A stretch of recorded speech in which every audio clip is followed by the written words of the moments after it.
And then there's China.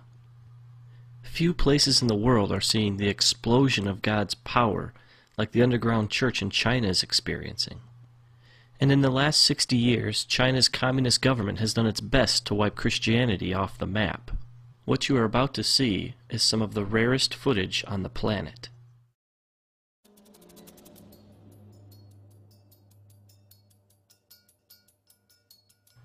In this church, the people wake up at 4:30 to come together for 2 hours to pray and worship. They do this every day.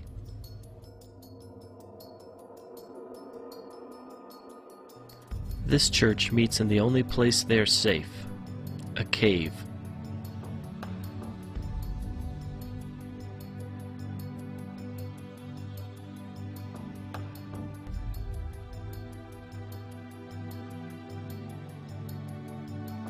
This church meets on a farm, far away from prying eyes.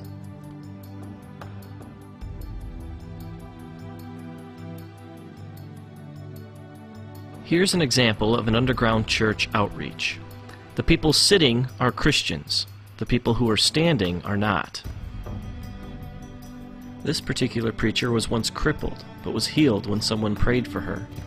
She now preaches the good news of Jesus to anyone who will listen. In this particular meeting, over 1,000 people became Christians.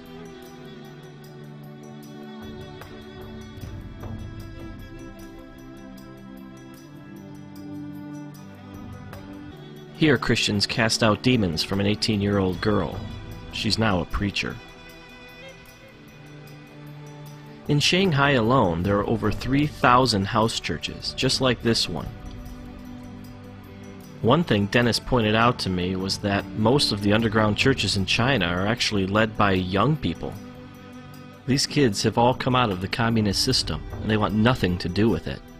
They only want to spread the love of Jesus to everybody they meet. This is a music school. Well, that's the cover anyway. It's really a training school for students who want to be pastors. The government thinks they're simply learning to play instruments.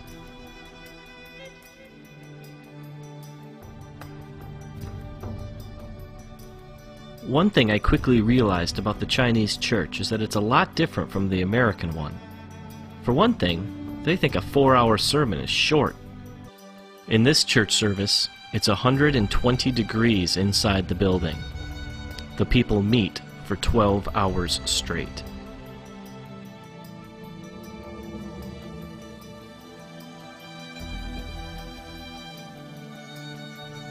Dennis told me one story about a time he went to a very remote village in China to preach.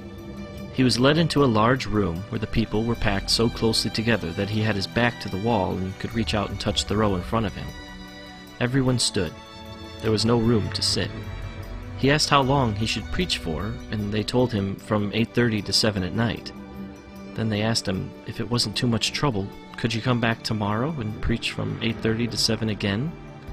And then, very sheepishly, they asked again, if you'd be so kind, could you come back the day after that and preach from 8:30 to 7? He asked how often he should take breaks, and they told him not to stop.